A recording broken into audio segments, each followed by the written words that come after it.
মিয়ানমারে ৭.৭ মাত্রার এক শক্তিশালী ভূমিকম্প আঘাত হেনেছে।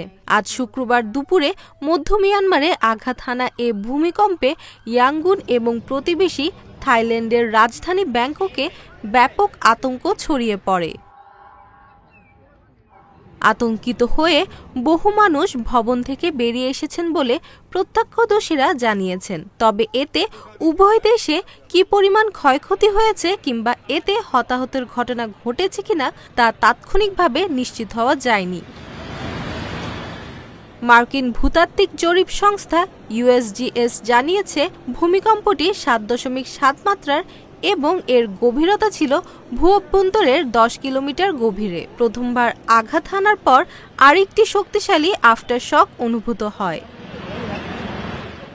USGS অনুসারে ভূমিকম্পের কেন্দ্রস্থল ছিল মান্দালয় শহর থেকে প্রায় ১৭.২ কিলোমিটার দূরে, যার জনসংখ্যা প্রায় ১২ লাখের মতো।